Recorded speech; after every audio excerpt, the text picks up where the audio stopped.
اعوذ باللہ من الشیطان الرجیم بسم اللہ الرحمن الرحیم الحمدللہ رب العالمین الصلاۃ والسلام علی اشرف الانبیاء والمرسلین سیدنا و نبینا ابی القاسم محمد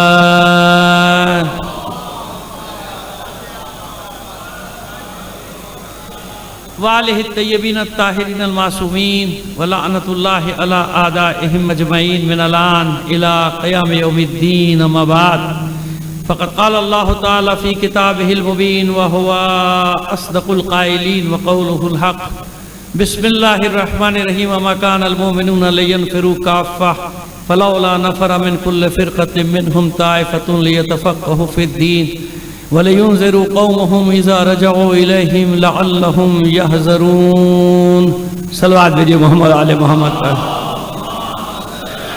بیٹا موبائل بند کر، آف کر، کسی کو اجازت نہیں ہے، صرف یہ جو ان کا بن رہا ہے بس وہی بنا سکتے ہیں اور کوئی نہیں بنائے گا موبائل سے۔ ایک صلوات بھیجئے محمد آل محمد پر۔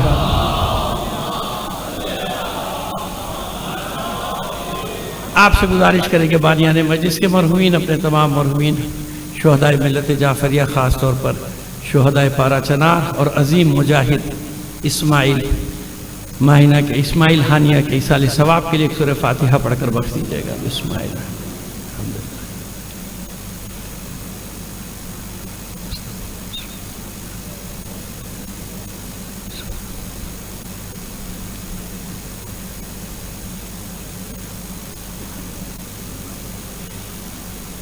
ایک گزارش کریں گے، تھوڑا تھوڑا سا آپ حضرات سے بتائیں گے تو مجھے بات کرنے میں آسانی ہو جائے گی، تھوڑا تھوڑا سا آگے آ جائیے۔ جزاک اللہ،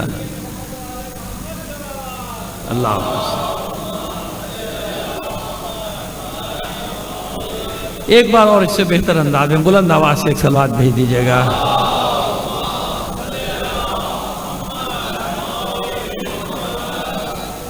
بیٹا بچوں کو سمجھا رہا ہوں کہ برا ماننے کی بات نہیں ہے، لیکن بیٹا بہت بھگت رہے ہیں نا، صبح سے شام تک بھگت رہے، ہمارے حال پہ رحم کر دو، کیونکہ وہ ہوتا ہے کہ ایک جملہ کوئی نکال کے، دو جملے نکال کے پتہ نہیں کیسے کیا کہانیاں بنا کے چلا دیتا ہے، پھر بھگتتے رہو۔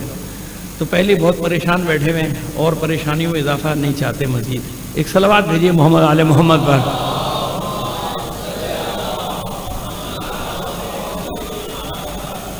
عزیزان محترم، موضوع کا آپ سے تعارف کرا دیں، کیونکہ بچوں نے اس بار کچھ سوالات کیے تھے، ایک جگہ لیکچر ہوا تھا تو بہرحال ہمیں اچھا لگا، ورنہ تو عام طور پہ ایسے سوال ہوتے ہیں جو 30 سال سے وہی ہوئے چلے جا رہے ہیں، یہ کیوں ہوتا ہے، وہ کیوں نہیں پڑھتے، یہ کیوں نہیں پڑھتے، وہ 30 سال سے وہی سوالوں کا رٹا چلا آ رہا ہے، جہاں جاؤ وہی سوال۔ لیکن اس مرتبہ ایسا ہوا کہ ماشاءاللہ بچوں نے کہ فقہ جعفریہ جو ہے یہ کیوں نہ آنا، کیسے وجود میں، کہاں سے وجود، ہمیں بھی اچھا لگا۔ خیر وہاں تو کیونکہ ایک لیکچر تھا تو ہم نے جو سمجھا سکتے تھے سمجھا دیا، لیکن یہاں انشاءاللہ دعا یہی ہے کہ میری خواہش ہے کہ چاند 30 کا ہو تاکہ پوری 5 مجلسیں ہو جائیں، لیکن بھائی 29 کا ہوا تو میری مجبوری، کیونکہ پھر یکم سفر سے دوسرے شہر میں مجھے جانا ہوتا ہے اگر زندگی رہی تو۔ دعا یہی ہے، تو ان 4-5 مجلس میں کوشش کریں گے احاطہ کریں کہ فقہ جعفریہ کیا ہے، کیسے وجود ہے۔ ایک بات آپ کو یاد ہے، فقہ اسلامیہ ہی فقہ جعفریہ۔ فقہ جعفریہ نام تو بعد میں پڑھا، کیوں پڑھا وہ تو بتا دیں گے، آ جائے گا تذکرہ کل پرسوں کی مجلس میں، زندگی رہی تو آ جائے گا، لیکن ہے تو وہی نا فقہ اسلامیہ۔ اس کا آغاز کہاں سے ہوتا ہے، یعنی فقہ جعفریہ کی ابتدا کہاں ہے، بنیاد کہاں ہے، جڑ کہاں ہے۔ اور یہ اس لیے بھی آپ کی خدمت میں عرض کریں گے کہ ہم تو تاریخ سے سب کچھ بتا دیں گے، جیسے لفظ شیعہ پر ہم نے بات کی تھی اور مجالس بھی پڑھی تھی اور دوسروں نے ہمارے کچھ انٹرویو بھی کیے تھے، تو ہم نے تو بتا دیا تھا کہ بھئی شیعہ ہم قرآن سے بھی بتا دیں گے، ہم حدیث سے بھی بتا دیں گے، ہم تاریخ سے بھی بتا دیں گے، ہم سب بتا دو، ہم نے بتا بھی دیا۔ اب آپ بتائیے آپ کے نام کہاں سے آئے، کوئی ایک نام بتا دیجئے، بھئی قرآن سے ثابت کر دیجئے، حدیث سے ثابت کر دیجئے، بھئی کہاں سے آئے۔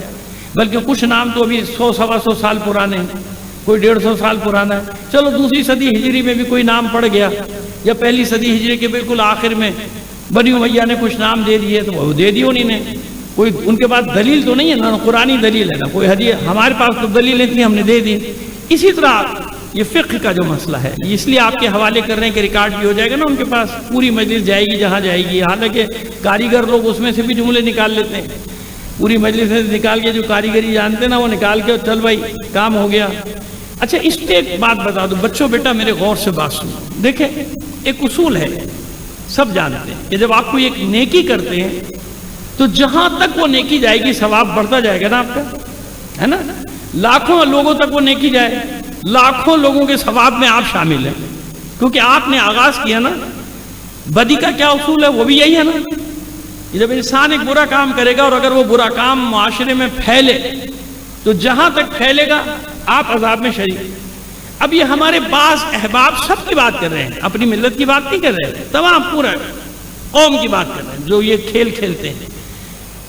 ان کا مقصد ہے ویورز حاصل کرنا، سبسکرائبر حاصل کرنا. وہ جانتے ہیں کہ جتنا چٹپٹا مسالہ لگا کے لگائیں گے، او ہو ایسی ہیڈنگ لگا دو کہ سب اس کو تھک سے انگلی مارے اس کے اوپر، ہے نا. یہی ہے نا. یہ نہیں سوچ رہا وہ بندے خدا کے بیٹھے بیٹھے وہ جو خوش ہو رہا ہے کہ مجھے 1,00,000 ویورز مل گئے، 1,00,000 گنا تو نے کما دی. ایک غلط بات کسی سے منسوب کر کے یا کسی کی تذلیل کر کے یا کسی کی تحقیر کر کے تجھے تو ویورز مل گئے، 1,00,000 مل گئے، سبسکرائبر مل گئے. یہ تجھے اندازہ نہیں ہو رہا کہ بیٹھے بٹھائے خامخواہ میں گناہ کما رہا ہے بھائی. جہاں تک وہ جاری. اب دیکھیے سمجھ میں آگئی میری بات کہ کیوں ٹوکتا ہوں میں بچوں کو؟ اس لیے ٹوکتا ہوں کہ بھائی اپنے تم نمازی بچے ہو، اچھے بچے ہو، کیوں یہ کام کر خامخواہ میں لاکھوں تک جائے گی. آپ تو خوش ہو رہے اتنے سارے، آپ کو نہیں پتا کہ لاکھوں تک جہاں تک گیا آپ شریک ہیں اس گناہ میں، کیونکہ شروع آپ نے کیا، جس نے بھی کیا. تو یہ جہاں بھی جاتا ہوں ایک پیغام یہ دیتا ہوں بچوں کو کہ خدا کے لیے اس کھیل سے باہر نکل جاؤ اور نیک کام کرو. نیکی جتنی پھیلا سکتے ہو پھیلاؤ دنیا میں، تاکہ وہ جہاں تک بھی جائے گی بیٹھے بٹھائے تمہارے ثواب کا میٹر چل رہا ہے، ٹھکا ٹھک ٹھکا ٹھک ٹھکا ٹھک ٹھکا ٹھک. تو کون سی بات اچھی ہے؟ ثواب کا میٹر چلاؤ یا گناہ کا میٹر چلاؤ؟ ثواب کا میٹر چلاؤ تاکہ لوگ خوش ہوں، بجائے اس کے کہ انتشار پھیلے. اکثر یہ ہوتا ہے نا، انتشار پھیل جاتا ہے نا. ایک کلپ چلی قوم میں انتشار پھیل گیا، اب وہ جو انتشار پھیلا اس کے باعث آپ بنے، اس کا سبب آپ بنے، آپ کو اندازہ ہوا. اور کبھی کبھی کوئی مسئلہ پوری قوم کے لیے مسئلے کھڑے کر دیتا ہے. کون ذمہ دار ہوا؟ ایک جو خوش ہو رہا ہے بیٹھ کے، 3,00,000 مل گئے مجھے، 4,00,000 نے دیکھا، خوش ہو. $2 کمانے کے لیے، $4 کمانے کے لیے. ایسے ہی ہے نا. اس لیے میرے بچوں میں میرا فرض ہے، میں بڑا ہوں آپ سے عمر میں بھی، سن و سال میں بھی بڑا ہوں، نہ سمجھو مجھے بہت بڑا عالم، لیکن میری ذمہ داری ہے جو اپنے بچوں کو سمجھاتا ہوں وہ آپ کو سمجھاتا ہوں. اگر میں اپنے بچوں کو نہ سمجھاؤں تب بھی گناہ گار، آپ کو نہ سمجھاؤں جب بھی گناہ گار. صلوات دیجیے محمد آل محمد پر. ٹھیک ہے بیٹا، اب پورا پس منظر سمجھ میں آ گیا میری بات کا کیوں ایسا کرنا. آئی اب آتے ہیں موضوع کی طرف. اب ہمیں یہ بتانا ہے، ہم نے عرض کیا، ہم نے تو بتا دیا، آپ بتائیے. امامت کے مسئلے پہ بھی ایسے ہی ہوا تھا کہ ہم نے تو ثابت کر دیا بھائی سب جگہ سے، آپ بتائیے. اب یہی فقہ جعفریہ کا ہم بتا دیں گے کہ بھئی فقہ جعفریہ تو اصطلاح ہے، کیوں وجود میں آئی اس کی وجہ بتا دیں گے. لیکن اصل میں فقہ اسلامی ہے جس کا آغاز ہو رہا ہے پیغمبر ختمی مرتبہ صلی اللہ علیہ وآلہ وسلم.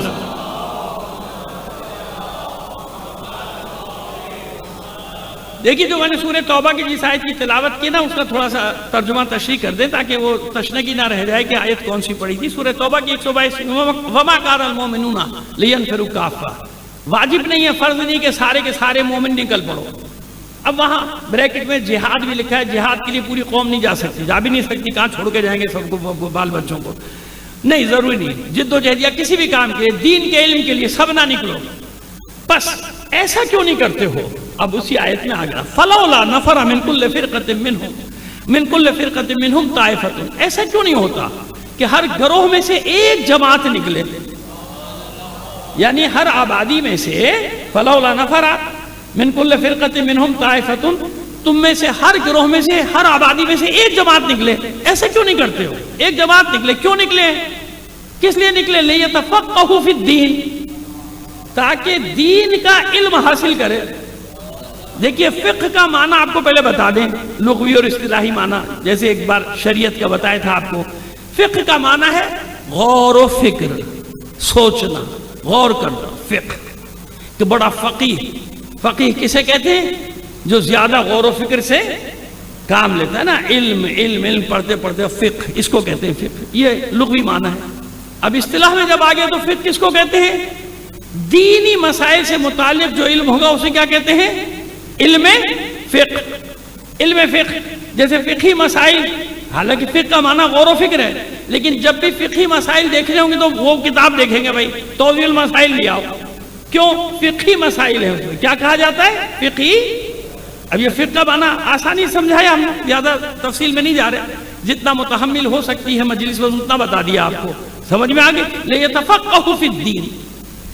کیوں نہیں جاتا تم میں سے گروہ ایک، ہر آبادی میں سے ایک جماعت کیوں نہیں جاتی؟ جائے اور دین میں غور و فکر کرے، یعنی دین کا علم حاصل کرے۔ کیوں؟ وَلَيُنذِرُوا إِذَا رَجَعُوا إِلَيْهِمْ، تاکہ اپنی قوم کو ڈرانے والا بنے جب واپس آئے۔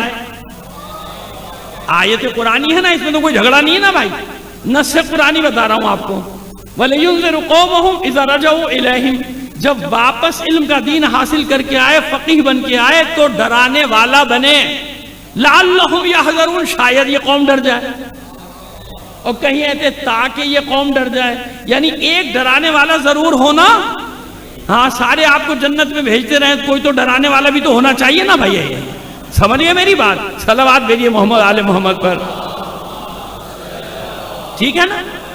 تو اس کو ہم ابتدا سے لے کے چلیں گے تاکہ بات سمجھ میں آ جائے کہ فقہ کی اصطلاح کیوں بنی، کس لیے بنی۔ قرآن میں موجود ہے نا، لیتفقہوا فی الدین، جاؤ دین کا علم حاصل کرو، غور و فکر کرو، مسئلے لوگوں کو مسئلے تو پیش آئیں گے نا، یا نہیں آئیں گے پیش؟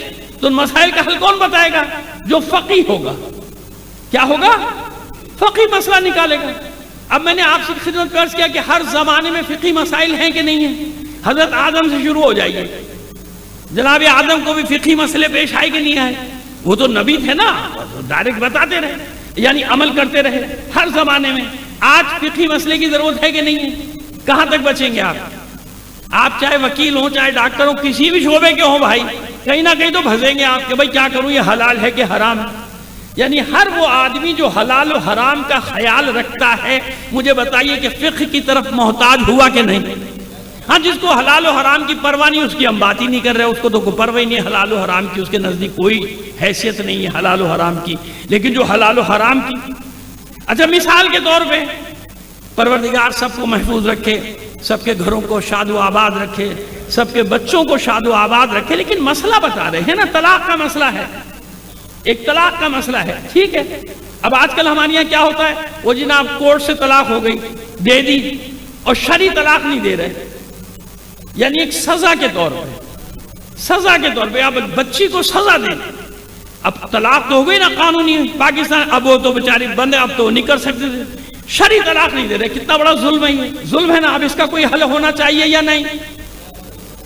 وہ مظلوم عورت، وہ مظلوم بچی کہاں جائے؟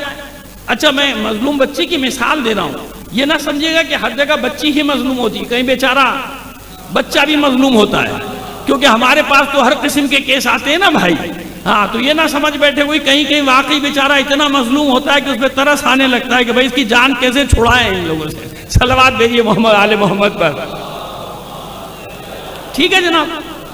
تو پہلے ذرا سا مقدمہ بنا لینا، پھر تاریخ کی طرف جائیں گے تاکہ بات سمجھ میں آ جائے کہ ہم کیا کہنا چاہ رہے ہیں۔ کہ اب دیکھیے، اب مجھے بتائیے کہ ایسی بچی کے لیے اسلام میں کوئی حل نہیں ہوگا نا، تو یہ مسئلہ کون حل کرے گا؟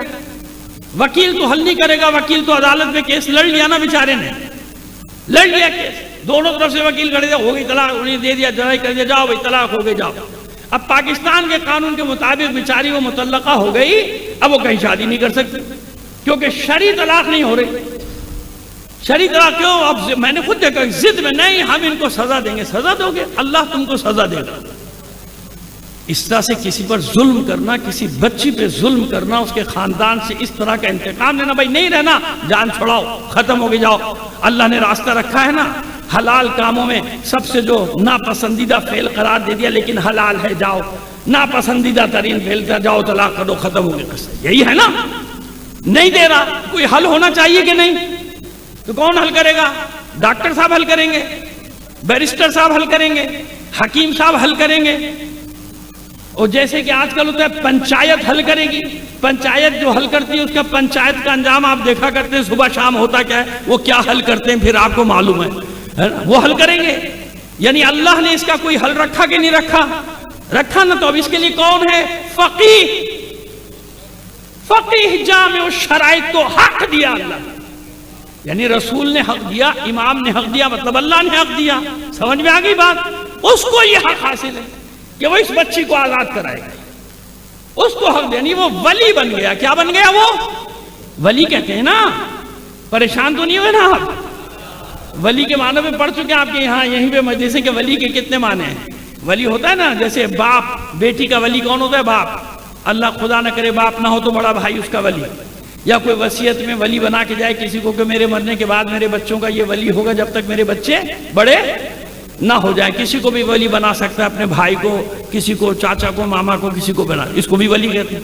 اور ایک کیا ہوتا ہے؟ فقیہ جامع الشرائط ولی ہوتا ہے، کن لوگوں کا؟ ان لوگوں کا ولی جن کا کوئی پوچھنے والا نہ ہو، جن کو انصاف چاہیے ہو، جن کو عدالت چاہیے ہو، تو فقیہ جامع الشرائط کو حق ہے نا، نوٹس دے گا، ایک دے گا، 2 بار دے گا، 3 بار دے گا، پھر اس کو اختیار ہے، پھر صیغے جاری کرے گا اور اس بچی کو نجات دلائے گا اس ظلم سے جو اس پر کیا جا رہا ہے۔ اب فقیہ کی ضرورت پڑی کہ نہیں پڑی؟ زندگی، میں نے ایک ایسی مثال دی جو صبح شام ہمارے یہاں مسائل پیش آتے ہیں نا، اب آئے ایک صلوات بھیجیے محمد آل محمد پر، جزاک اللہ۔ بس ایک گزارش یہ کریں گے کہ تھوڑا تھوڑا سا جو احباب آئے ہیں میری خاطر تھوڑا سا آگے آ جائے، مجھے اچھا لگتا ہے، آپ قریب بیٹھتے ہیں، مجھے آئی کنٹیکٹ میرا ہوتا ہے، مجھے بہت اچھا لگتا ہے بات کرتے ہوئے، جزاک اللہ۔ اللہم صلی علی محمد۔ مجھے معلوم ہے کہ کھسکنے میں ذرا زحمت ہوتی ہے، کریز وریز کپڑوں کی خراب ہوتی ہے، لیکن میری خاطر مہمان ہوں آپ کا، صلوات بھیجیے محمد آل محمد پر، ٹھیک ہے جناب؟ آئیے۔ تو بس اس کا مطلب یہ ہوا کہ ہر زمانے میں ضرورت تھی، حضور کے زمانے میں ضرورت تھی، فیصلے حضور خود کرتے تھے نا؟ کیا حضور کے علاوہ حضور کی زندگی میں کسی نے فیصلے نہیں کیے؟ کیا اللہ کے رسول نے لوگوں کو مقرر نہیں کیا؟ جب ولی بنا کے بھیجتے تھے، یعنی ولایت کسی ملک کا بنا کے بھیجتے تھے ولی، تو بتاتے تھے نا، اور سوال بھی کیا جاتا تھا کہ حضور اگر یہاں سے جواب نہیں ملا تو کیا؟ تو کہا جتنا تم کو پڑھایا ہے وہاں اجتہاد سے کام لینا، حضور کہتے ہیں اپنے سامنے۔ مصعب بن عمیر کو کہا، اور نہ معلوم کتنے نام ان کو کہا، جاؤ فیصلہ کر دینا، جتنا تمہارے پاس علم ہے اجتہاد کرنا اور فیصلہ کرنا، لیکن یاد رکھنا لوگوں میں عدالت قائم رہے، لوگوں میں انصاف۔ سب سے بڑی چیز کیا ہے اسلام میں؟ ہمارے یہاں اصول دین میں توحید کے بعد نبوت سے بھی پہلے دوسری اصل کیا ہے؟ عدالت، عدالت، عدالت، جس کے لیے دنیا ترس رہی ہے سوائے پاکستان کی۔ یہاں کی عدالت بہت اچھی ہے، میں اپنی FIR نہیں کٹوانا چاہتا، صلوات بھیجیے محمد آل محمد پر۔ ساری دنیا کی عدالتیں خراب ہیں، ہماری کی عدالت ماشاءاللہ بڑے پاک صاف نجیب تہجد گزار بیٹھے ہوئے ماشاءاللہ، اور ایسے ایسے فیصلے دیتے ہیں جو دنیا میں کوئی عدالت نہیں دے سکتی ماشاءاللہ۔ اور اس پر بھی اگر کبھی کوئی فیصلہ ایسا ہو جائے مرضی کے خلاف تو اس پہ بھی عمل عجیب ہے۔ دنیا میں جتنے ادارے ہوتے ہیں وہ آئین کے اندر ہوتے ہیں، ہمارا آئین اداروں کے اندر ہے۔ صلوات بھیجیے محمد آل محمد پر، ہے نا؟ تو یہ آپ شکر ادا کیا کریں، ماشاءاللہ اللہ نے آپ کو ایسا ملک دیا جو عجوبہ ہے دنیا میں، تمام معاملات عجوبہ۔ اور ایک اور عجیب بات آپ کو بتاؤں، ایک اور عجیب بات، دنیا کا واحد ملک ہے جہاں آپ بجلی نہ بنانے کے پیسے دیتے ہیں، بجلی نہ بنانے کے، نہیں بنانے پہ 28 ارب روپے ہر مہینے دے رہے ہیں، بھائی بجلی نہیں بنائی 28 ارب روپے دے دو۔ جانتے ہیں نا یہ میں کوئی اپنی طرف سے خبریں لا رہا ہوں کیا؟ بھئی یہ وہی خبریں جو پاکستان کا میڈیا دے رہا ہے، تجزیہ نگار دے رہے ہیں، ساری وہی خبریں ہیں۔ تو اب بتائیے ایسا ملک کہیں ملے گا آپ کو ماشاءاللہ؟ بجلی نہیں بنانے پہ پیسے دے رہی ہے قوم بیچاری، پیسے دے رہی ہے، نہیں بنا رہا تیری مہربانی یہ لے پیسے۔ بجلی نہیں آ رہی، بل آ رہا ہے ماشاءاللہ۔ بجلی کا کوئی ٹائم ہے، بلکہ بل کا ٹائم ہے نہیں دیا چھٹی، گھر بیچو، گاڑیاں بیچو، جو بیچو، بجلی کا بل، تو شکر ادا کیا کریں کہ دنیا کے عجیب و غریب ملک میں ہم سب رہتے ہیں۔ صلوات بھیجیے محمد آل محمد پر۔ چلیے، وہ کہاں کی بات کہاں نکل گئی، بات ہو رہی تھی عدالت۔ عدالت سب سے زیادہ زور کس پہ؟ عدالت۔ اپنی ظاہری حیات میں اللہ کے رسول نے ایک فرد کے لیے یہ اعلان ہوا، اور کسی کے لیے نہیں۔ اغزاکم علی، تم میں سب سے بہترین فیصلہ کرنے والا علی ہے نا۔ اچھا، اس کو سب مانتے ہیں، ابھی میں مثالیں دوں گا آپ کو۔ آج میں نے کہا صرف مقدمہ بنا رہا ہوں، کل سے وہ تمام اول سے جناب عبداللہ ابن عباس اور ابو عبداللہ اکرمہ جو پہلے فقیہ تھے، جو مولا عارفان نے تیار کیے تھے، جنہوں نے فتوے دیے، ان کے فتوے موجود ہیں۔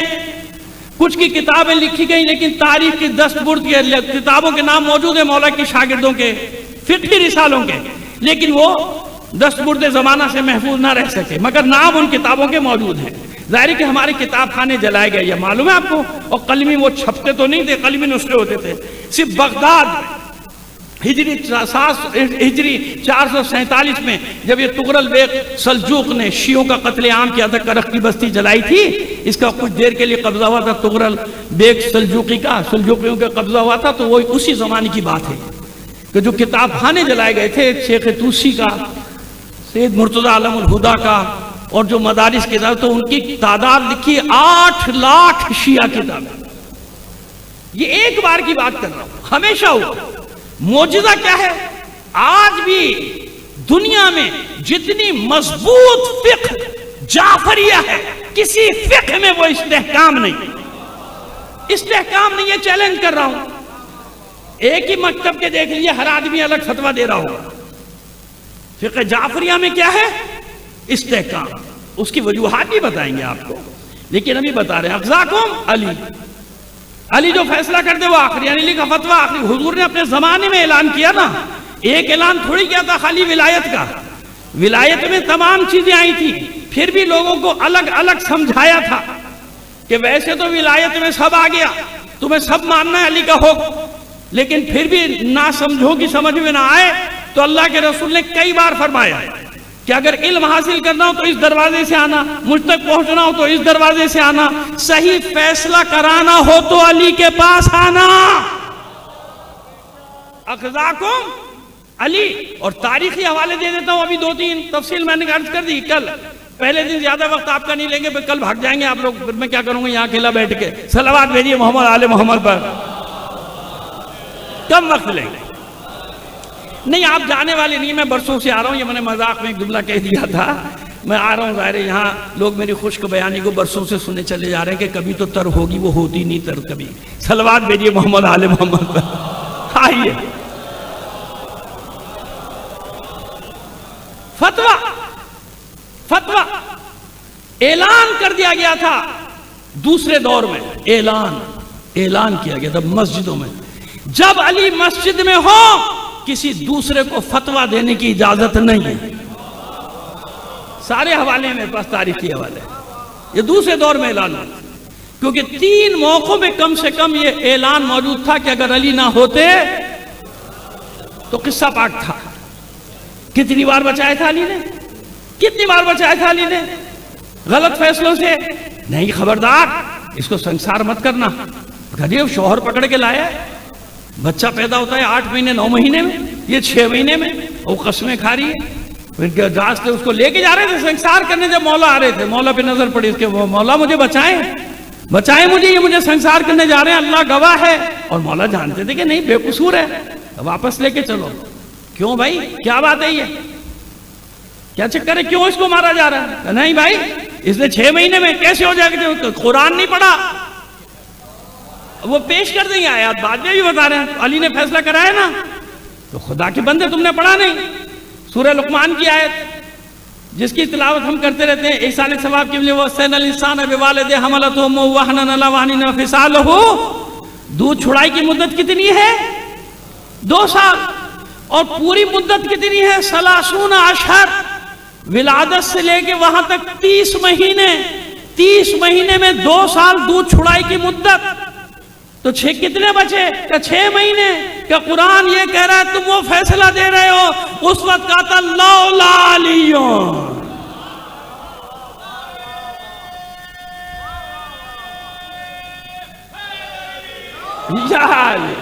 ایک بار اور صلوات اتنی بلند آواز سے عنایت فرمائیے گا، ٹھیک ہے؟ کبھی اور مقامات بتائیں گے۔ پھر صرف یہ کام نہیں کیا، خود مولا عارفان نے فقیہ تیار کیے، فقیہ تیار کیے، شاگرد تیار کیے، اور صلاحیت دیکھ کے، صلاحیت دیکھ کے، ایک دیکھیں نا میٹرک تک سب پڑھتے ایک ساتھ، تمام مضامین پڑھنے۔ اب یہاں تو ماشاءاللہ 150 قسم کے سبجیکٹ ہیں، اسکول ہر سسٹم الگ ہے، ہر سسٹم الگ ہے، تو یہاں تو 150 قسم کے نظام تعلیم چل رہے ہیں۔ یہ میں کہہ رہا ہوں کہ آپ جس چیز کو اٹھائیں گے نمونہ ہے یہاں، نمونہ، نمونہ۔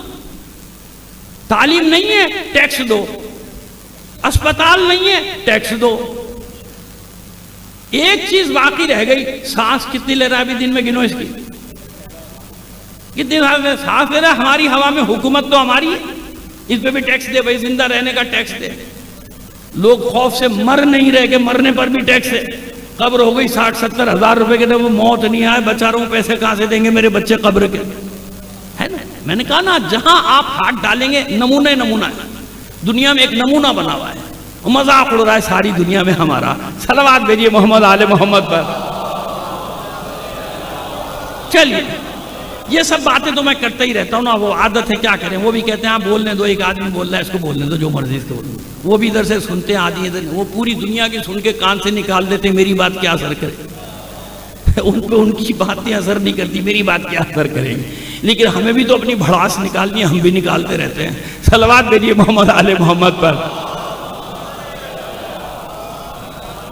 اب اگر کوئی کسی میں صلاحیت پائی تفسیر کی تو اسے تفسیر کا علم تعلیم دیا، جناب عبداللہ ابن عباس کو۔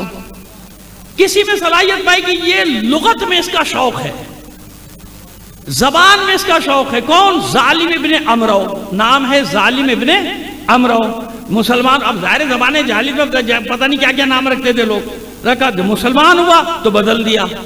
اس کا نام اب کیا ہے تاریخوں میں؟ ابو الاسود دوئلی۔ ابو الاسود دوئلی کون ہے جانتے ہیں آپ؟ اس کو کہا جاتا ہے نحو کا بابا، بابائے علم نحو، یعنی عربی گرامر جس کو آپ کہتے ہیں نا، عربی گرامر، عربی گرامر کا بابا۔ اور سب ان کیا بھی ہے کہ ابو الاسود دوئلی پہلا انسان جس نے نحو پر کتاب لکھی۔ اچھا یہ نہیں بتائیں گے کہ ابو الاسود دوئلی کا استاد کون؟ پر جلنے لگتے ہیں، پھر ان کے پر جلنے۔ ابو الاسود، تو ہم نے کیسے سوال کیا؟ میں نے کہا بھائی یہی ہے نا، ابو الاسود دوئلی ہے نا، نبی تو نہیں تھا، نہیں پیغمبر تو نہیں تھا، نہیں امام بھی نہیں تھا، اس کا استاد کون تھا؟ اسے کس نے سکھائی تھی؟ کس نے نحو نام دیا؟ ھذا احسن النحو۔ یہ جو تو سبق پہلا یاد کرایا تھا نا کہ کلام کی کتنی قسمیں ہیں، مولا نے اس کو جب غلط آیت کی تلاوت کرتے ہوئے کسی کو سنا تھا کہ کیونکہ مسلمانوں میں دوسرے زبانوں کے لوگ شامل ہو رہے تھے، لہجوں کے لوگ شامل ہو رہے تھے، تو قرآن میں یہ ہو گیا تھا کہ لہجے کی تبدیلی سے معنی بدل رہا تھا، اور بعض اوقات زیر زبر کے ان اللہ بریء من المشرکین ورسولہ، رسولہ پہ زبر ہے، یعنی اللہ بری ہے مشرکین سے اور اس کا رسول۔ اب آیت کی تلاوت وہ کیا کر رہا ہے؟ ان اللہ بریء من المشرکین ورسولہ، یا رسولہ، کہ اللہ معاذ اللہ معاذ اللہ، اللہ بری ہے مشرکین سے بھی اور رسول سے بھی۔ اللہ نے کہا یہ بڑا غلط ہو رہا ہے بھائی، یہ دوسرے زبانوں کے لوگ شامل ہو رہے ہیں نا، ان کو پتہ نہیں عربی کا، وہ جو ان کی سمجھ میں آیا انہوں نے پڑھنا شروع کر دیا۔ کہ نہیں، علم نحو کہتے ہیں نا، اعراب فلانے نے لگائے، حجاج نے اعراب لگا دیے، واہ بھائی واہ، جاہل ترین انسان، ظالم ترین انسان، مگر ہیرو بنانا ہے، کیونکہ شیعوں کو مارا تھا اس نے، ہیرو بنائے گا نا بھائی، جو شیعوں کا قتل عام کرے گا وہ تو ہیرو ہوگا، لہذا اس کو ہیرو بنانا تھا۔ وہ اعراب کا یہ بڑا کام، یہ چھپانے کے لیے کہ اس نے لاکھوں بے گناہوں کو مارا تھا، اس کے جرم پہ پردہ ڈالنے کے لیے کیا کہتے ہیں، ایک بڑا اچھا کام کیا تھا حجاج نے، کیا؟ اعراب لگائے قرآن مجید، وہ لگائے گا اعراب، اس کو آتے بھی نہیں ہوگے، سورہ فاتحہ بھی نہیں یاد ہوگی اس کو، ایسا بدبخت انسان تھا وہ حجاج ابن یوسف، اور اس کو کہنے سے اعراب لگوائے۔ اگر اس نے اعراب لگائے ہوتے نا تو کوئی بھروسہ بھی نہیں کرتا کہ اس نے پتہ نہیں کیا لگا دیا بھائی، اپنی مرضی سے کچھ نہ لگا دیا ہو، سمجھے، کوئی یقین بھی نہیں کرتا اس کو. لیکن خیر، تو ابو الاسود دوئلی پہلا شخص جسے مولا نے پھر تعلیم دیا کہ کلام صرف 3 قسم کا ہوتا ہے، یا اسم ہے، یا فعل ہے، یا اسم اور فعل کے درمیان میں رابطہ ہے. اسم، فعل اور حرف. حرف و کا، کی، کے وغیرہ جیسے ہمارے ہوتے ہیں نا اردو میں، یہ واسطے کے لیے ہوتے ہیں نا، فعل اور اسم کے درمیان میں، کہ یا اسم ہوگا یا فعل ہوگا یا حرف. یہ پہلا سبق تعلیم دیا کہ جاؤ اس پہ کام کرو، تمہیں شوق بھی ہے لغت کا، عربی دان بھی ہو، جاؤ اس پہ کام کرو جو میں نے دیکھا. جب وہ کام کر کے آیا، 1 ہفتے محنت کی، خوب اس نے ساری مثالیں جمع کی، سمجھ گیا نا کہ مولا کیا چاہتے ہیں. مثالیں جمع کرتا رہا، شعراء کے اشعار جمع کرتا رہا، بڑے بڑے شعراء کے وہاں سے نکالتا رہا، ایکسرسائز جس کو کہتے ہیں، وہ پورا کام کر کے امام کی خدمت میں لایا. امام نے دیکھا کہ ھذا احسن النحو. اب یہ نحو نام نہیں پڑا، مولا نے اس کی تعریف میں کہا تھا کہ یہ بہترین طریقہ ہے جس پہ تو چل رہا ہے. پھر اس کو اور تعلیم دے دے. تو جب سے اس کا نام پڑ گیا علم نحو، گرامر، یعنی عربی گرامر اس کو کہتے ہیں، علم نحو. تو اس کو وہ تعلیم دی، اس کو وہ تعلیم دی. ابو عبداللہ اکرمہ کو فقیہ بنایا. مسائل فقی مسائل. یہاں کہتے ہیں ہمیں ضرورت ہی نہیں ہے، مولا سے پوچھ لیں گے. مولا خود اپنے سامنے بنا رہا ہے فقیہ کہ جاؤ مکے جا رہے ہو، جا کے بیٹھو، لوگوں کے مسائل پیش آئیں گے، جاؤ مسائل حل کرو. ہر امام نے اپنی ظاہری حیات میں، بلکہ امام حسن علیہ السلام کے 141 شاگرد اور جناب سید الشہداء کے 1000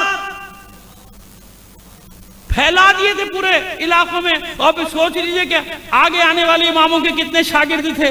کیوں بنا رہے تھے؟ ارے بھئی جہاں بھی جائے گا وہاں مسئلے کی ضرورت پیش آئے گی نہیں پیش آئے گی. سب سے پہلے دنیا کے، یعنی اسلامی دنیا کے کونے کونے میں جو فقہ پہنچی تھی وہ اہل بیت کی فقہ پہنچی تھی. ابھی باقی مجالس میں نام بنام بتاتے چلے جائیں گے. میں نے عرض کر دیا نا کہ آج صرف مقدمہ پیش کر رہا ہوں آپ کے سامنے. خلاصہ ساری 4 یا 5 مجلسوں کا جو بھی ہوں گے انشاءاللہ ان کا خلاصہ تھا کہ آپ ایک خاکہ آپ کے ذہن میں آ جائے کہ کیا گفتگو ہوگی ہماری، اور انشاءاللہ کام کی ہوگی. بچوں کے بھی، بڑوں کو تو میں یوں نہیں کہتا ہوں، بڑے مجھ سے زیادہ جانتے ہیں، لیکن بچوں جوانوں کے کام کی ہوگی. اور مجھے خوشی ہوگی جب بچے آگے آ کے بیٹھتے ہیں. بچہ جب کوئی دیوار سے ٹیک لگا کے بیٹھتا ہے مجھے بڑا غصہ آتا ہے. دیوار سے ٹیک لگا رہے، یہ بزرگوں کا کام ہے، بیچارے ضعیف ہوتے ہیں، کرسی پہ بیٹھے ہیں، دیوار. تو جوان آدمی پیٹے لگا کے بیٹھے، کیا ہو گیا بھائی تجھے؟ چاق و چوبند رہنا چاہیے جوان، چاق و چوبند. آگے آگے بیٹھو، نہیں پیچھے ٹیک لگا کے بیٹھے ہیں جیسے پتہ نہیں بوڑھے ہو گئے کیا ہو گیا. یہ بڑھاپے کی علامت، یہ کمزوری کی علامت ہوتی ہے بھائی. جوان کو جوانوں کی طرح رہنا چاہیے. صلوات بھیجیے محمد آل محمد پر. تو ابو عبداللہ اکرمہ کو کیوں امام جعفر صادق علیہ السلام صلوات بھیجیے. ابان، آپ کے صحابی ابان ابن تغلب، یاد رکھیے گا 5ویں امام کے بھی صحابی ہیں یہ، اور 6ٹھے امام کے بھی صحابی ہیں. اور کہیں ابو بصیر سے، ابو بصیر بھی 5ویں امام کے بھی صحابی ہیں اور 6ٹھے امام. یہ سب علماء کا مجمع ہے بھائی، علماء کا. کیا فرماتے تھے اسے؟ اجلس فی مسجد المدینہ وافت الناس. جاؤ مسجد مدینہ یعنی مسجد نبی، بیٹھ جاؤ مسجد نبی میں، لوگوں کے لیے فتوے دو. ہم ہوتے کہتے ہم کیوں پوچھیں گے، ہم تو ڈائریکٹ مولا سے پوچھیں گے. ہم آج کہتے ہیں مولا سے ڈائریکٹ پوچھیں گے، تو اس وقت تو مولا بالکل سامنے تھے. کیوں بنا رہے تھے فقیر؟ اس لیے کہ معصوم نے فرمایا اپنے شیعوں کو بس 2 حالت میں دیکھنا چاہتا ہوں، تیسری حالت میں.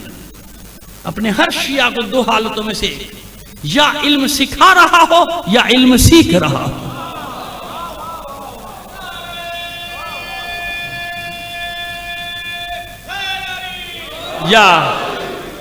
یا علم دے رہا ہو یا علم لے رہا ہو، معلم یا متعلم. یہ حدیث کے لفظ ہے کہ میرے شیعہ 2 صورتوں میں مجھے اچھے لگتے ہیں، یا معلم ہو یا متعلم. اور جہاں نہیں ایسے حالات ہوتے نا بعض جگہوں پہ زمانے میں کہ نہیں ہے کوئی پڑھانے والا بھی، کہ پھر علم دوست ہو، کم سے کم جہل سے دوستی تو نہ کرو، کہ علم دوست ہو، علم سے دوستی رکھے، جہاں علم دیکھے وہاں جائے، جہالت سے دوستی نہیں. یہ ابو جہلوں کا کام ہے، ہمارا تھوڑی ہے کام. ہم تو علم کے ساتھ ہمیں وابستہ رہنا ہے نا. طالب علم بننا بہت اچھا ہے، جیسے میں ہمیشہ طالب علم میں رہنا چاہتا ہوں، کیونکہ طالب علم بننے میں یہ فائدہ ہے کہ روز سیکھتے رہو، اور غلطی ہو جائے آدمی کو اعتراف کرنے میں کوئی ہچکچاہٹ نہیں ہوتی، ہاں بھائی ہم سے غلطی ہوگی، طالب علم ہے نا، ہو گیا، ہم معصوم تھوڑی ہیں، ہم امام تھوڑی ہیں۔ یہی بچوں کو سمجھاتا ہوں کہ اگر کسی عالم سے کہیں، اپنی بات نہیں کر رہا، کسی بھی عالم سے کوئی بات کوئی جملہ نکل گیا تو خدا کے بندو تماشا بنا رہے ہو اپنی قوم کے، یار تو خدا کا خوف کر لو، اپنی قوم، بھائی انسان ہے وہ معصوم کب ہے؟ جیسے تم ہو ویسے وہ پڑھ لیا، لیکن ظاہر ہے کہ معصوم تو نہیں ہے کہ اس کا ہر جملہ ہر وقت اس کی زبان سے صحیح نکلے گا، کبھی نکل گئی کوئی بات تب اس کو لے کے ڈھڈورا پیٹ رہے، اپنا ہی تماشا اپنے ہاتھوں، کیسے لوگ ہو گئے، کیا ہو گیا لوگوں کو پتہ نہیں کیا ہو گیا، بجائے پردہ ڈالنے کے۔ اور کیا عرض کروں، آگے کہنا نہیں چاہتا، صلوات بھیجیے محمد آل محمد پر۔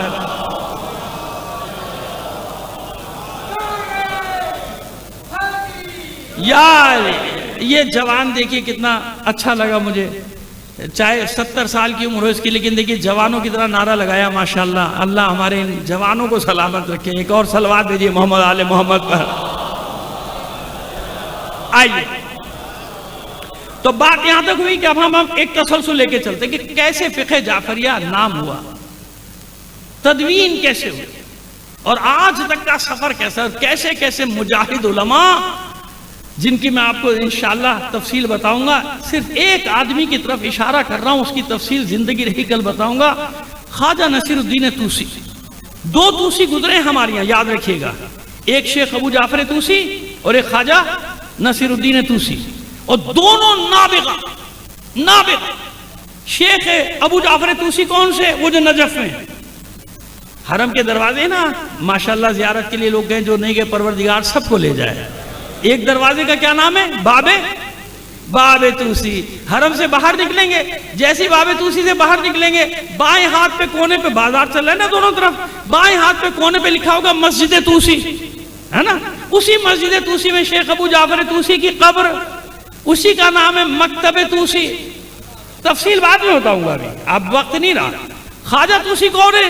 جو قازوین میں دفن ہے، خواجہ نصیر الدین طوسی۔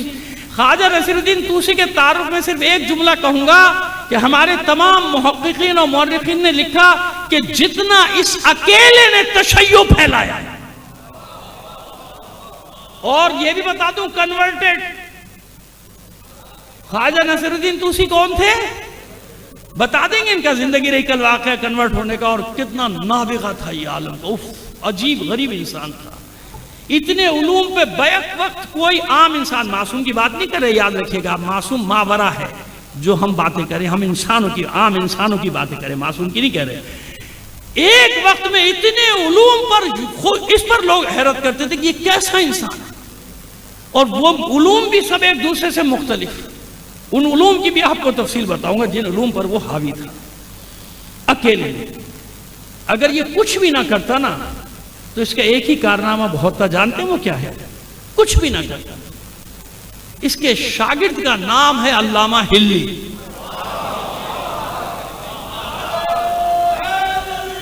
یار مجھے خوشی ہو رہی ہے کہ آج علی کے غلاموں کے نام پہ آپ نے نعرے لگائے ہیں، مولا سلامت رکھے آپ سب لوگوں کو۔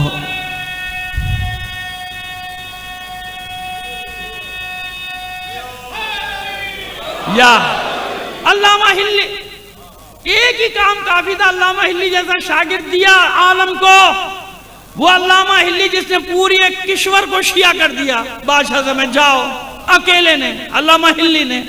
تو ان دو کا نام ہے تاریخ تشیع۔ اب مجھے بتائیے، جب ایسے فقہا کو، جن کی میں تفصیل جتنے ہو سکتے ہیں اتنے نام لے دوں گا 4-5 دن میں، جب کوئی زبان کھولے گا جگر چھلنی ہوگا کہ نہیں؟ زبانیں کھولنے سے پہلے اپنے گریبانوں میں تو جھانکو کہ تم نے کیا کیا تشیع کے لیے، سوائے مشکلات ایجاد کرنے کے، سوائے انتشار پھیلانے کے، سوائے مومنین کو آپس میں لڑانے کے، اور تم نے کیا کیا؟ ان کے لیے زبانیں کھولتے ہو۔ ان نامساعد حالات میں جب ان کے گھر جلا دیے گئے، ان کی بستیاں جلا دی گئیں، بے سر و سامانی کے عالم میں، حافظے کی بنیاد پہ پورا کتاب خانہ جلا دیا گیا، حافظے کی بنیاد پہ ترتیب دے رہے ہیں پوری تشیع، پھر سے فقہ جعفریہ کو ترتیب دے رہے ہیں۔ ایک عالم سید شریف رضی اٹھتا ہے، یہ بھی شاگرد شیخ مفید کا، دونوں بھائی شاگرد تھے شیخ مفید کے، بتا چکا ہوں آپ کو، سید مرتضی عالم الہدیٰ، سید شریف اٹھتا ہے کہ 20-25 سال خاک چھانتا ہے پورے عالم اسلام کی خاک، کس لیے؟ مولا کے کلام کو جمع کر دو، مولا کے کلام کو اور جمع کیا کہ نہیں؟ نہج البلاغہ کی صورت میں، اور احتیاط کتنی، بہت سارے خطبے ہیں مولا کے جو اس میں نہیں ہیں، لیکن وہ اتنا محتاط عالم تھا کہ اگر اسے سند نہیں ملی اس نے نہیں لکھا، کیوں؟ مجھے جواب دینا ہے مولا کو۔ اب اس سے اندازہ لگا لیجیے کہ نہج البلاغہ کتنی مستند کتاب اس نے تالیف کی کہ ایک ایک جملے کی اس کے پاس سند، سب اسناد اکٹھی کر کے یہ خطبے جو کہیں 227 اور کہیں بڑھا دیے جائیں تو 232، یعنی پارٹس میں بھی کچھ لوگوں نے کیا نا، ایک خطبے کو کسی نے ایک لکھا، کسی نے اس کے 2 کر دیے، تو اس پہ نہیں جائیے گا کہ بھئی اس میں کم اس میں زیادہ کیوں ہے، وہ ترتیب الگ الگ ہے، مفتی جعفر صاحب کی ترتیب الگ ہے، فیض کاشانی کی الگ ہے، رئیس جعفری کی الگ ہے، مرزا یوسف حسین صاحب کی الگ ہے، یہ ترتیبیں جو ہے نا اس میں کوئی مسئلہ نہیں ہے، ٹھیک ہے، تو قرآن نہیں ہے، قرآن نہیں ہے، تو لہذا اس میں ترتیب ہو، کسی نے ایک کے 2 حصے کر دیے خطبے کے، کسی نے 2 چھوٹے چھوٹے خطبوں کو ملا کے کہا نہیں یہ ایک ہی ہے، کلام مولا کا ہے، اور کلام مولا کا اس لیے کہ کسی سند کی ضرورت نہیں، کلام خود بول رہا ہے نا، علی کے کلام کی خوبی ہے یہ، اس وقت برادران کے مکتب سے آوازیں اٹھتی تھی کہ نہیں علی کا کلام نہیں، سید شریف رضی نے خود لکھ دیا، ارے اللہ کے بندو، ان کے بہت بڑا فقیہ میرے نام ذہن میں نہیں ہے، اس کا نام موجود ہے، کل انشاءاللہ اگر موقع مل گیا، ورنہ کیونکہ میرے پاس کتابیں ساری میں نہیں لے کر چل رہا، ہمیشہ ساتھ لے کے چلتا ہوں، کچھ 2-4 کتابیں ہیں میرے پاس، ورنہ اس کا نام موجود ہے اس فقیہ کا، اس نے اپنے علماء سے کہا خبردار اب نہیں کہنا سید شریف رضی کا کلام ہے، اگر یہ مان لیا گیا کہ سید شریف رضی کا کلام ہے تو پھر سوچ لو سید شریف رضی سے بڑا عالم روئے زمین پر ہے ہی نہیں۔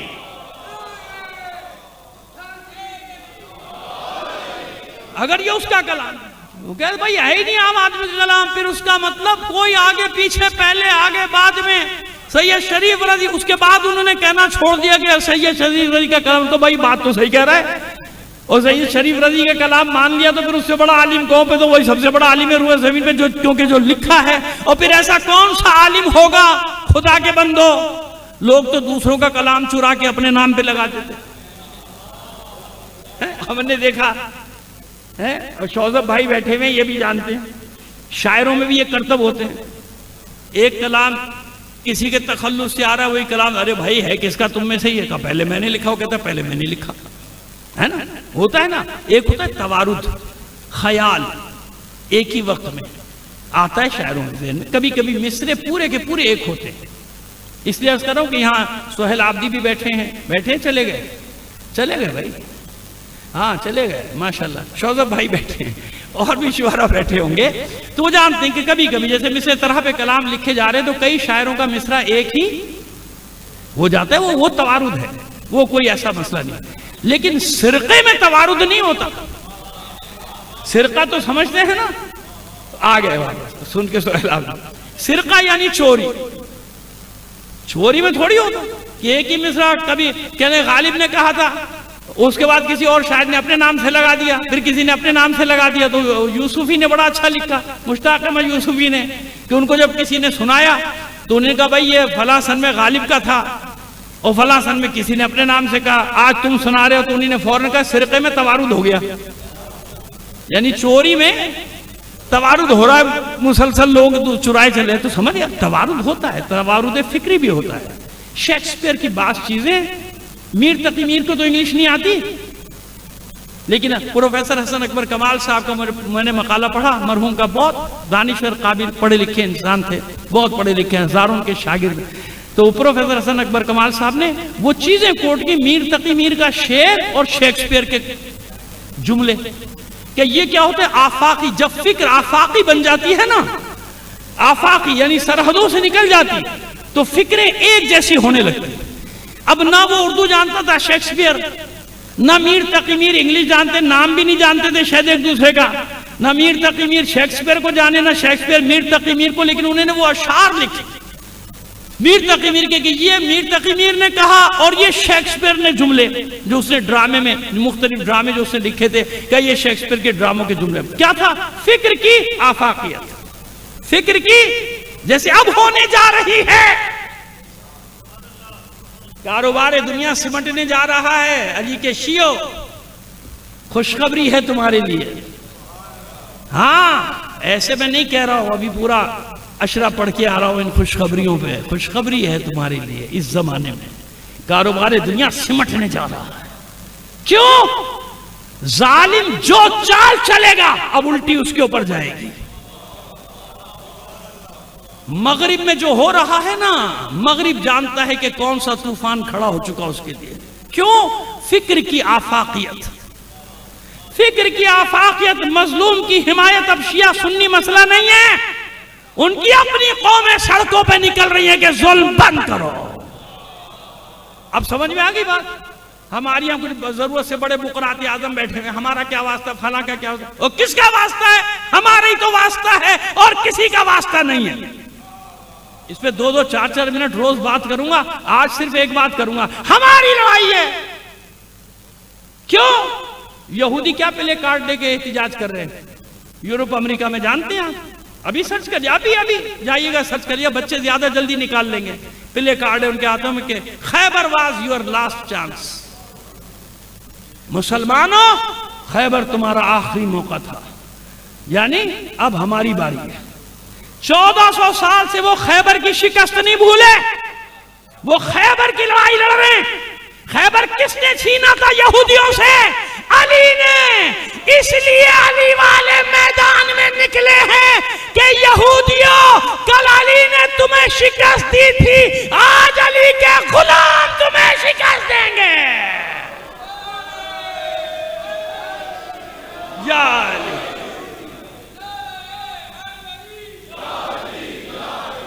یا علی مدد۔ اتنی بلند آواز سے صلوات بھی نہ فرمائیے گا۔ سمجھ آگئی بات؟ اب یہ جملہ کہا ہے میں نے، زندگی نہیں 4 دن ابھی دیکھیے میں آپ کو کتنے یہ باتیں بتاتا چلا جاؤں گا تاکہ وہ جو ہمارے یہاں پیدا ہوئے نا پٹھو نہیں ہمارا واسطہ نہیں، فاتحہ نہیں پڑھاتے، ان کی مومن کی ہوتی ہے، تو پھر نماز جنازہ میں کیوں پڑھتا ہے؟ اللہم اغفر للمومنین والمومنات والمسلمین، خود ہی پڑھ رہا ہے، جس نے کہا وہ خود ہی پڑھتا ہے۔ میں نے کہا یہ اب بوکھلا گیا، حدیث کسا ابھی آپ نے پڑھی سنی، سنتے تو ہیں نا روز، اب غور کر لینا کل پھر کیا آتا ہے آخر میں، شیعتنا و محبینا۔ اگر خالی شیعوں کا سب کچھ ہوتا تو محب کون ہے؟ اتنی دلیلیں وہ خود پڑھتے ہیں ساری روایتیں، معصوم کونین جنت کے دروازے پہ کھڑی ہو جائے، جائیے، کیوں نہیں جاتی؟ کہ نہیں، جب تک میرے حسین کے شیعوں کو نہیں بخشے گا۔ اسے تو میں کہہ رہا ہوں آپ کے لیے خوشخبریاں ہی خوشخبریاں ہیں، جب تک میں نہیں جاؤں گی، جاؤ لے جاؤ شیعوں کو بخش دو، نہیں جائیں گی۔ اب کیوں جائیے؟ کہ نہیں، جب تک میرے علی کے نہیں، میرے شیعوں کے محبوں کو نہیں بخشے گا۔ اللہ کے بندو، اتنی دلیلیں موجود ہیں، پھر بکواس کرتے ہو، اسرائیل کی زبان بولتے ہو، امریکہ کی زبان بولتے ہو کہ ہمارا کیا واسطہ، فلاں کا کیا، تمہارا واسطہ نہیں ہوگا، علی والوں کا واسطہ ہے، علی والوں کا واسطہ ہے، علی والوں کا واسطہ ہے۔ چلو یا بس میں نے آج یہاں ختم کیا، کل سے پھر لے کے چلیں گے، سارے مسائل زندگی رہی آتے رہیں گے۔ اور مجھے بڑی خوشی ہوئی کہ پہلے دن ماشاءاللہ آپ لوگوں کی اتنی بڑی تعداد نے مجھے بڑا حوصلہ دیا، لیکن بس کل تھوڑا سا خیال کیجئے، 9 بجے یہاں کتنے بجے شروع ہو رہی ہے بھائی؟ 8:30 آ جائے، کیونکہ ہمارے دوستان بڑے اچھے پڑھنے والے ہوتے ہیں۔ دیکھیے مجھے تو بہت دور ٹھہرا دیا انہوں نے، اپنی پردہ نہیں کہاں ٹھہرا دیا، تو آتے آتے ٹائم لگ جاتا ہے، وہ بھی انہی کے اوپر ہے، جب بھی لے آئیں، میں اپنے خود تو نہیں آ سکتا یہاں، مجھے تو نہیں راستے وقت، لیکن آ جائے کرے، فرش ازا آباد ہو جائے۔ یعنی ہماری خواہش یہ ہوتی ہے کہ جو ہم مطلب بیان کریں نا وہ شروع سے آخر تک آپ سب تک جائے۔ اچھا ہوتا کیا ہے، جس نے شروع کا نہیں سنا نا حصہ مجلس کا. بعد میں اس کے سوال پیدا ہوتے ذہن میں, ارے بھائی وہ تم پہلے بتا چکے, تو دیر سے آئے تو میں کیا کروں. وہ پہلے نکل چکا وہ قصہ, جو سوال پیدا ہو رہا ہے وہ تو ہم بتا چکے پہلے. سمجھ میں آ رہی ہے؟ تو تھوڑا سا اتنا مہربانی کیجیے گا, اگر کل وقت پہ آ جائیں گے تو ہماری تسلی ہو جائے گی. ایک صلوات بھیجیے تمام مومنین کے صحت و سلامتی کے لیے. بس ختم کیا. اور یہ بھی یاد رکھیے گا, یہ میں لفاظی نہیں کر رہا ہوں, اس لیے مکتب جعفریہ کو کوئی کچھ نہیں بگاڑ سکتا قیامت تک. اس کی بنیادیں بڑی مضبوط. جتنے ظلم و ستم بلائیں شیعوں پر ٹوٹی ہیں 14 صدیوں میں, خدا کی قسم کسی قوم پہ اتنا طویل عرصہ امتحان کا نہیں ہے پورے طول تاریخ میں بشریت. اتنے مصائب کسی اور قوموں پر پڑے, ختم ہو گئی قومیں, مذہب ختم ہو گئے, مٹ گئے. شیعہ زندہ ہے, سروائیو کر رہا ہے, سر بلند ہے, باعزت ہے. کیوں؟ بنیاد اتنی مضبوط ہے. کربلا, یہ کربلا ہے, کربلا جو تمہیں زندہ رکھے ہوئے. کبھی بھی نہ سوچنا کہ کربلا تمہاری وجہ سے باقی ہے, تم ذکر کرتے ہو تو کربلا باقی ہے. نہیں, ہمیشہ یاد رکھنا اس بات کو, کربلا نے تمہیں زندہ رکھا ہوا. جو کربلا سے وابستہ نہیں وہ ٹھوکریں کھا رہے ہیں ادھر ادھر, انہیں کچھ سمجھ میں نہیں آ رہا حق کیا ہے باطل کیا ہے.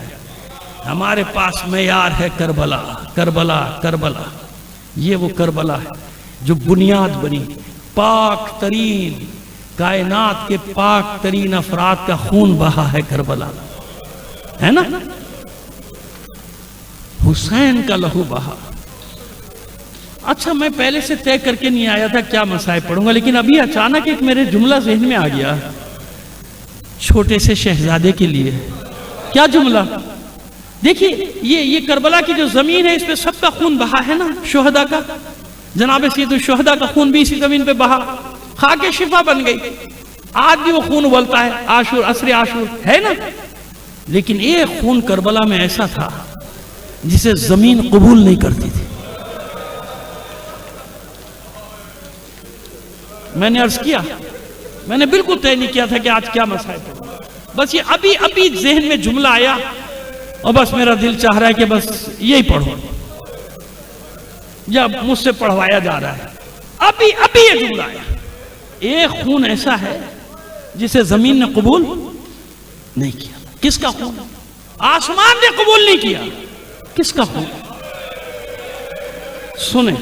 سنیں, اتنی آسانی سے میں علی اصغر کی شہادت آپ کو نہیں پڑھ کے سناؤں. پہلے سنیے علی اصغر کیا ہے. جب مختار کا قیام ہوا نا, منہال ابن عمرو دوست بھی ہے مختار کا, چوتھے امام کا صحابی بھی ہے, اس کے سامنے قیام شروع ہوا. یہ مکے گیا حج کے لیے, مکے میں ملاقات ہوئی چوتھے امام سے, چوتھے امام کے خیمے میں گیا قدم بوسی کے لیے. امام کو معلوم ہوا کہ منہال آئے گا, بھیجو میرے پاس. مختار کا احوال پوچھا, اور پھر پہلا سوال امام نے جانتے کیا کیا؟ یہ بتا ہرملہ انجام کو پہنچا یا نہیں. نام لے کے میرے پاس ہے مقاتل میں, یہ چوتھے امام نے نام لے کے کہا ہرملہ ابن کاہل اسدی انجام کو پہنچا یا نہیں. اب سمجھ میں آیا کہ علی اصغر کی شہادت کیا تھی زین العابدین کے لیے. یہ بتانا چاہ رہا ہوں, وہ پورا واقعہ تو تفصیل ہے جو ہم پڑھتے رہتے ہیں جناب مختار کے بعد. یہ ہے علی اصغر جس کی شہادت کو سید سجاد بھول نہیں سکا تھا, جس کے قاتل کے انجام کا انتظار کر رہا تھا کہ کب میرے معصوم بھائی کے قاتل اپنے انجام کو پہنچے گا. یہ ہے علی اصغر. اتنا آسان نہ سمجھو علی اصغر کی شہادت کو, جس کی ماں رات بھر روتی رہی شب عاشور. کیوں رو رہی تھی؟ دیکھو نا چشم تصور سے, جھولے کو پینگ بھی دے رہی ہے, رو بھی رہی ہے. کل سب اپنی اپنی قربانیاں دیں گے حسین کے لیے. مجھ دکھیاری کے پاس تو کچھ بھی نہیں ہے. ایک 4 سال کی بچی سکینہ ہے یا تو ہے.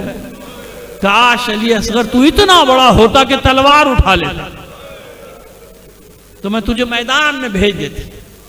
میرا دل کہتا ہے شاید علی اکبر ہمک کے سمجھانا چاہتا ہو ماں کو, اے میری ماں غم نہ کر, عصر عاشور آنے دے, پھر دیکھ تیرا علی اصغر کیا کرتا ہے۔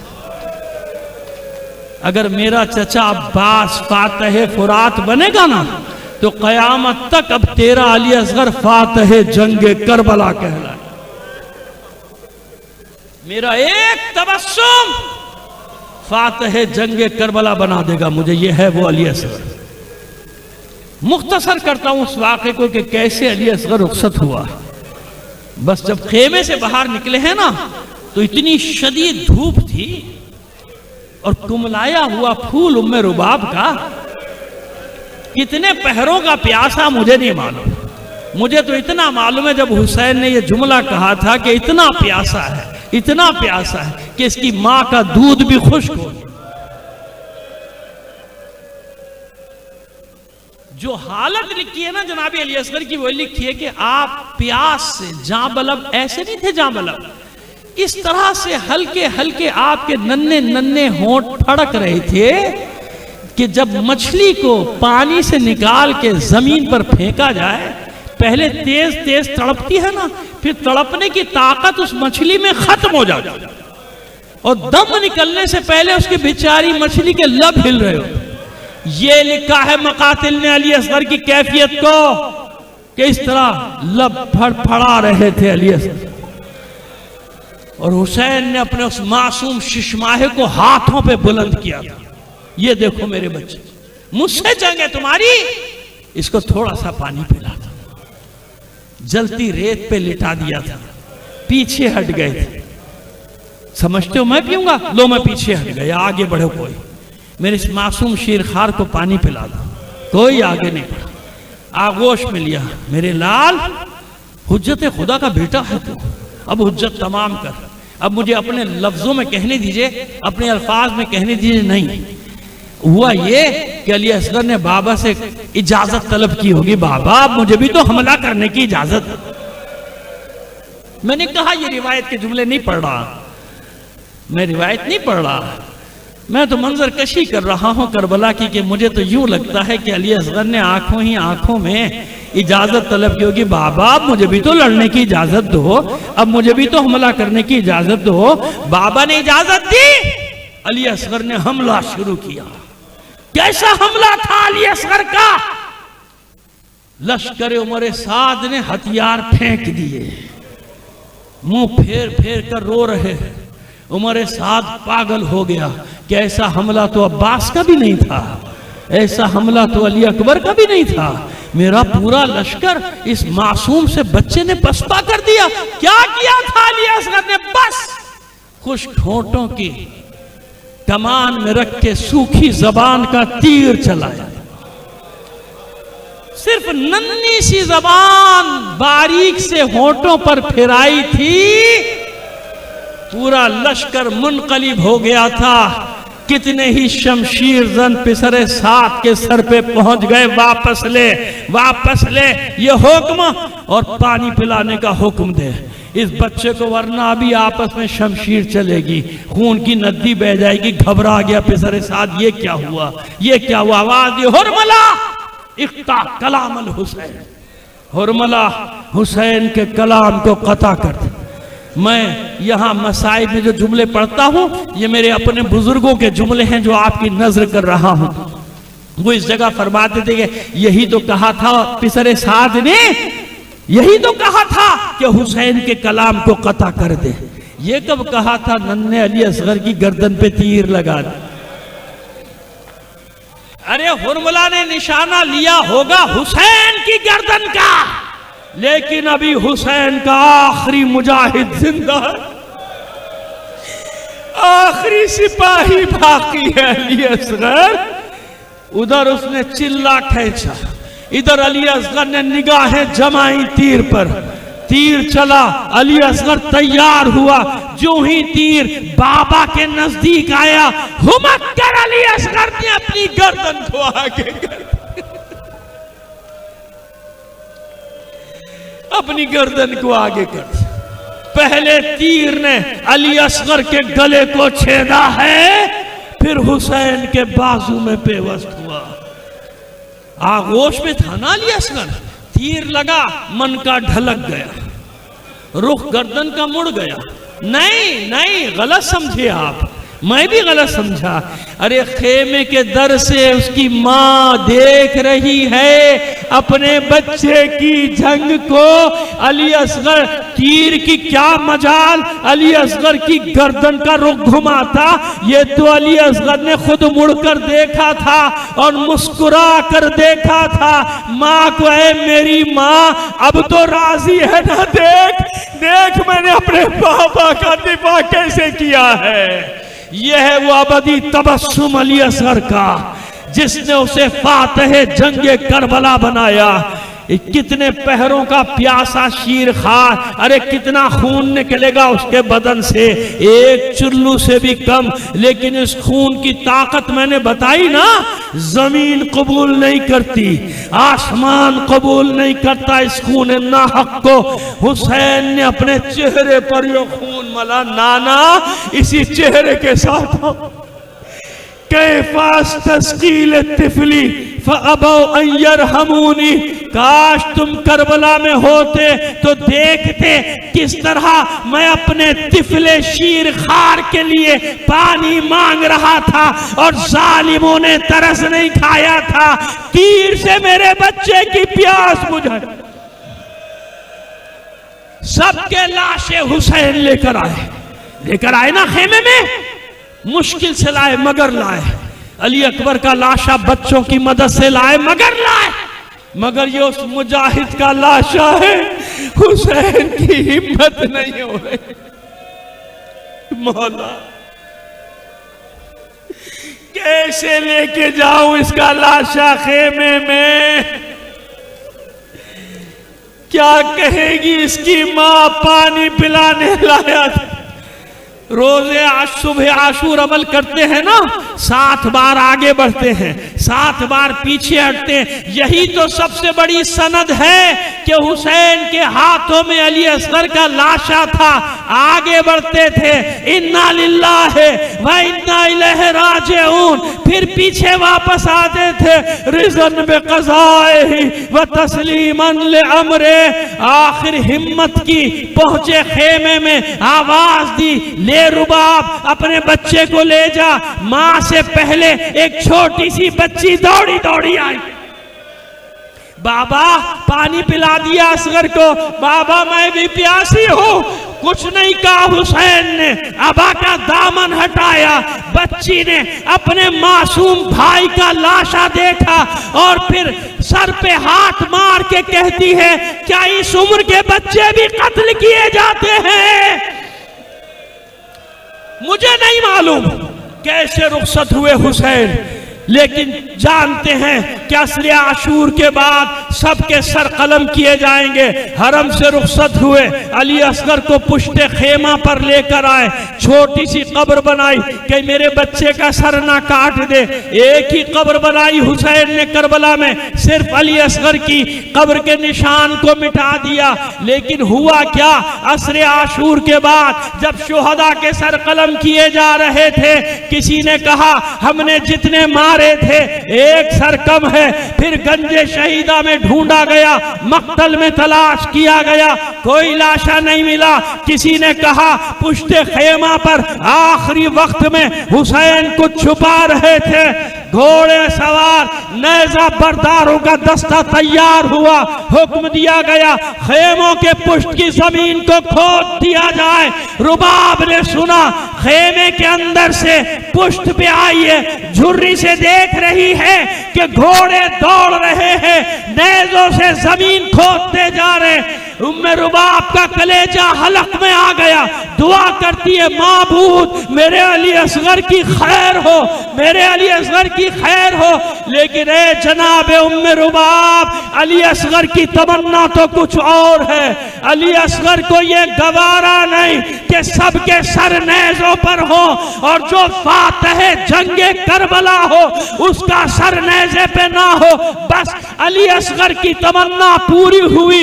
اب جو ایک ظالم کا نیزہ زمین میں گیا، جب واپس آیا نو کے سینہ پہ ام رباب کا الا لعنت اللہ علی القوم الظالمین. وَسَيَعْلَمُ الَّذِينَ ظَلَمُوا أَيَّ مُنْقَلِبٍ